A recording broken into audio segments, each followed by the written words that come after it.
Hey guys, KUZO here, back with another video. In this video today, we're going to be doing the first installment of my new series, Learn How to Draw Anything. One of the most requested series that I've been asked to do. And as you guys know, I've done several videos talking about each point on how to learn how to draw anything. And in this series, we're going to be going over each one of those points in steps. For those of you who might be new to this channel and want to see what those steps are and me talking about them, I'll leave links to 2 different videos in the description. You guys can go check that out whenever you would like. But for this video, we're going to start with step 1. As you would in a multiple part series, most likely start with step 1.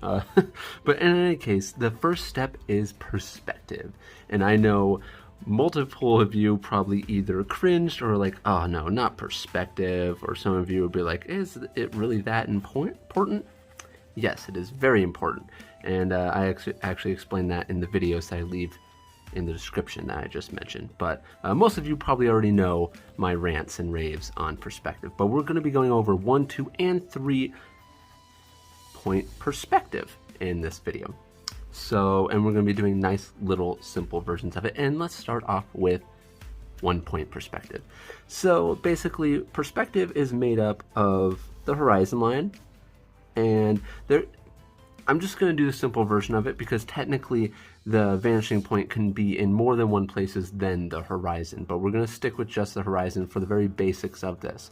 So you will know that there are different levels to everything, and I'm showing you guys basically the first level to 1, 2, and 3 point perspective because they can all get very complicated. Even 1 point perspective can get pretty complicated if you put in a lot of effort into an image with 1 point perspective. But so the general rule is we have the horizon line. So this is the ground essentially, this is the sky, and this is a point where everything converges and essentially vanishes. So what we're going to do is, one of the biggest rules is follow the vanishing point. And you've probably seen me draw things that in perspective that didn't follow necessarily the 1 point perspective, but I did it in a grid that was kind of like, here's 1 point perspective. And just quickly, this would actually be a good example of that. So I did this for a time lapse in one of the videos, and you can tell he's in this whole spectrum of this 1 point perspective. He's in this landscape, but he's not actually in this 1 point perspective. So he is in the 1 point perspective, but he's not necessarily, and he necessarily isn't quite. And he's not necessarily, parts of his body are not. So what we're going to do to practice 1 point perspective is very simple things such as just cubes and rectangular prisms. So what I like to say for your standard cube or rectangular prism, I'm going to explain some slightly more in-depth things in just a second. Just the ones that are sitting there or floating and not tilted in any sort of way go very simply like this. You create the face, then you follow the corners towards the vanishing point. Remember the rule, follow the vanishing point. And then we go down and we follow the vanishing point. So basically with these really simple ones like this, I like to say follow the cross or follow the X. So you got parallel lines going vertically, and then you've got parallel lines going horizontally. And for these very standard ones that do not get tilted or anything, you would start with the face by going vertical, boom, boom. Create the face, horizontal, boom, boom. Now we once again follow the corners to the perspective, and if you need to create guidelines, that's totally fine. I've done this enough times that I don't necessarily have to do that. I might mess it up here because I didn't want to create the shadow by going overhead, and there we go. So we got another one. So basically the general rule is create the face or 2 parallel lines for vertical and horizontal, and then you follow the corners to the vanishing point. And then you can also do one where you go above and below the horizon line, and you will not see the bottom or the top of this object that you are drawing. And bam. So basically, if your object is above, you'll see the bottom of this object. If your object's below, you'll see the top of that object. Now, this is a very general rule, and you can actually do a lot with this information. From here, you can start stacking create a face. You can start stacking different variations of these shapes. Follow the corners on top of each other. You can do more oblong ones.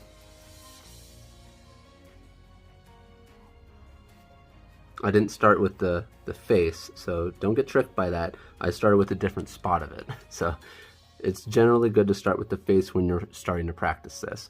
And when you start stacking these shapes together, this is a very good practice to do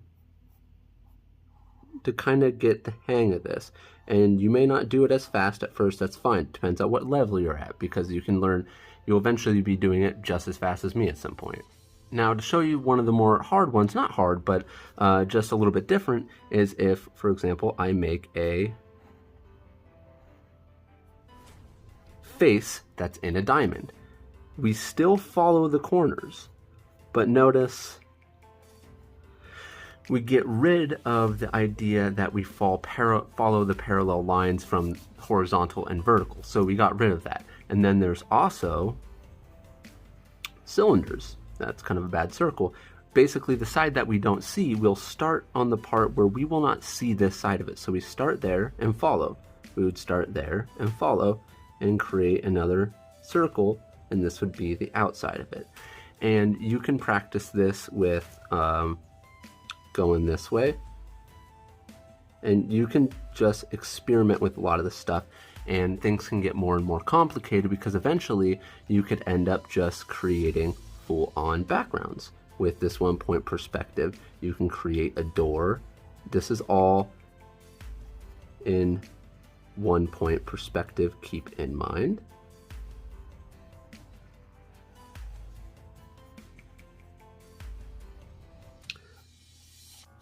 Just trying to do really quick stuff here, nothing too crazy.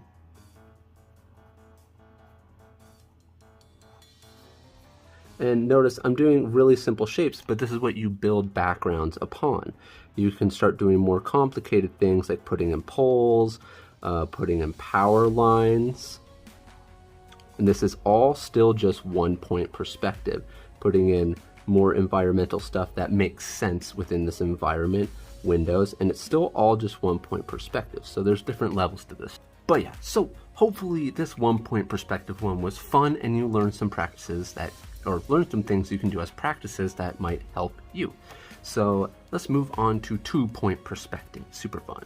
So one thing I like to say about 2-point perspective is once you learn 1-point perspective, everything else is kind of just like, this is a little bit more complicated version of it. But one thing I like about 2-point perspective is it's actually more used and can be more useful than you really think. Basically, you're not going to be using 3-point perspective as much as you would think. I mean, you do, but it's not as, unless you're doing very, very warped things. You can get away with doing a lot of things in 2-point perspective and making them look really cool. So anyways, let's get to 2-point perspective. So that parallel line rule in 1-point perspective that we ended up getting rid of with doing a diamond, and you could get rid of it with like a pyramid and other stuff and stuff like that, and even cylinders, that completely goes away in 2-point perspective. There is no parallel line thing going on here. So let's just draw a cube or rectangular prism, whatever you want to call it. There is one line, and I wouldn't even call it parallel because there's not two of them, but if you're doing a cube, there's going to be one line that goes straight like this. This is for the standard one that's not tilted or anything like that, because that rule also goes away, this one line rule, once you tilt your object. So we do one line, and remember, follow to the vanishing point. So we're going to do some guidelines here real quick, just some quick ones, you know, so that way if I do any that are kind of far away, kind of gives us a guide. Coolio. And I typically try not to go on the other side when I'm working in the middle, because if we go past this, you will see that things start warping really strangely. But yeah, so let's do this. I'm going to follow this one because I made that guideline, and then I'm also going to go down here. I guess you could say there are parallel lines when you come to all of these still. They're parallel vertically still, but we get rid of... Okay, so I correct myself. There are parallel lines when it comes to these. We just get rid of the horizontal parallel lines. So there are still vertical parallel lines. I lied to you just now because I am a liar. Okay. So I create the part that's closest to us. Now let's follow the vanishing point. Let's follow the vanishing point. And let's follow the vanishing point.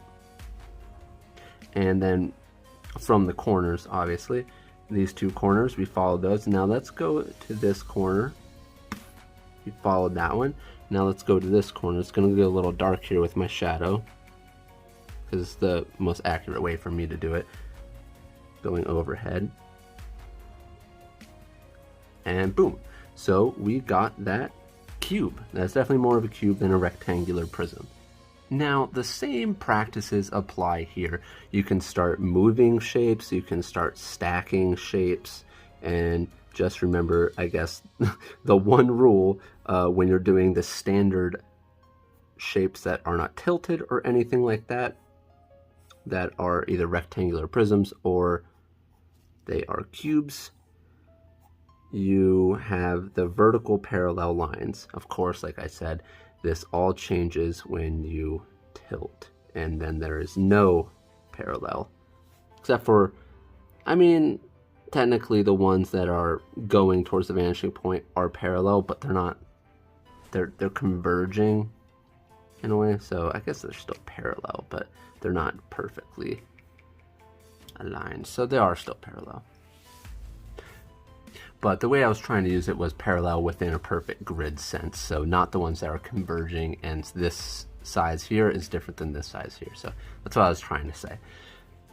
But yeah, same practices, and you end up getting some really cool results. And you'll notice that some of this stuff, if you go far enough down, will start looking like it's 3-point perspective. Sometimes beginner artists may not know that if you go far enough down, it really does start looking like you're doing 3-point perspective, and you can pull off a lot of tricks without using 3-point perspective. It's just the shapes really start warping. So stacking these shapes are very fun in 2-point perspective. And bam. So do a lot of these practices just like 1 point, and now we're going to move on to 3.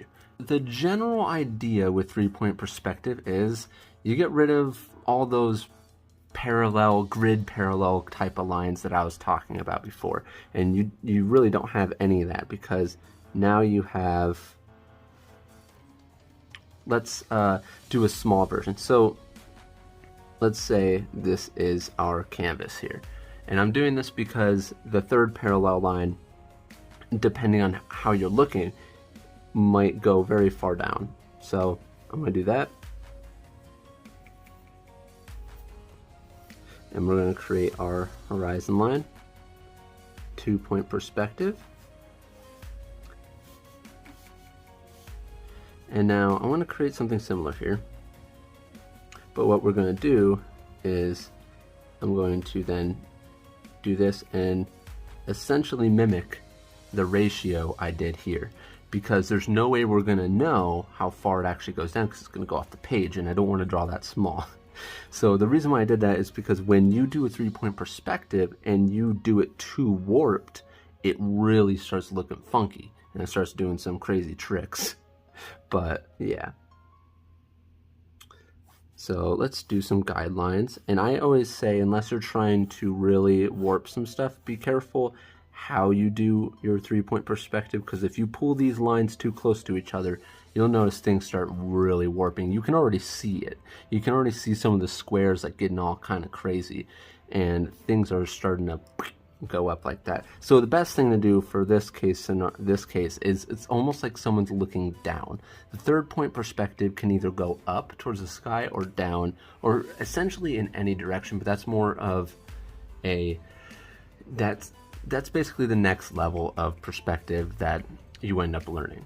But instead of going to that and talking about that now, let's go to this. So this one is basically going to be us essentially drawing down here. Drawing up here isn't going to be as useful because it's almost like someone's looking down. It's converging down. This is the moment where if you're standing here and you take your camera and you tilt it downward, you're starting to look down a little bit, maybe looking at an ant. Bird's eye view, whatever you want to call it. So let's start drawing some shapes here. So basically we are just following one rule. Follow the vanishing points. Now I'm trying to follow these guidelines that I've made, kind of just following in between there. And this time you can see there's some slight curvage. Ooh, actually it's not going to be as drastic there. Some slight curvage to the edges there. So let's make a bigger one so you can really see. Let's follow it like that, and then let's go.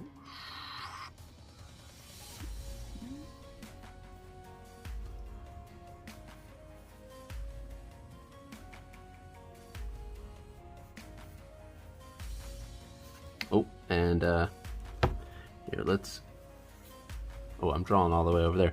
Let's make sure it's going to get a little dark here. Just want to make sure this is accurate. Bam. Voila. Then what if we did like a circle here? Create a cylinder going up. Let's not go all the way up. Let's just create another cylinder here. And bam. So once again, we're just going to be stacking for practice to get the hang of these perspectives.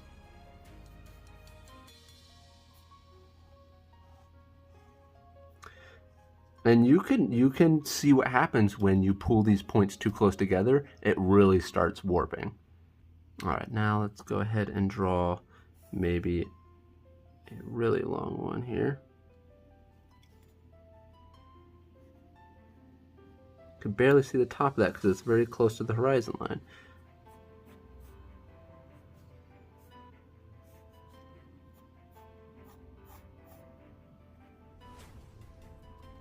And it got a little bit smaller as we went down. So that's always so cool. 3-point perspective is really cool. But notice because I didn't do too drastic of a version of it, it is very close to this one. If we did a slightly more drastic version of it, where we put it closer,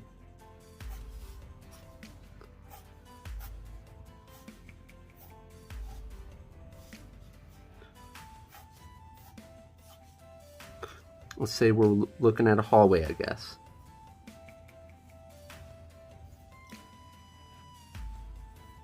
Say this is the corner of a hallway. And let's say there's a baseboard here. And then let's just draw some, let's draw a line going up, line going up. This is almost like you're at the corner of like a wall and you're just looking down at it.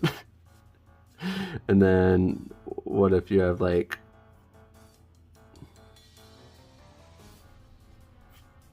just gonna break this off. Okay. What if you had brick floors or something?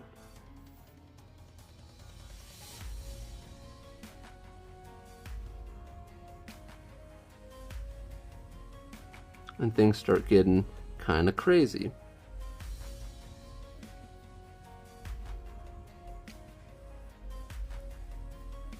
But that's what happens when you start, when you put it really close. It really starts warping stuff.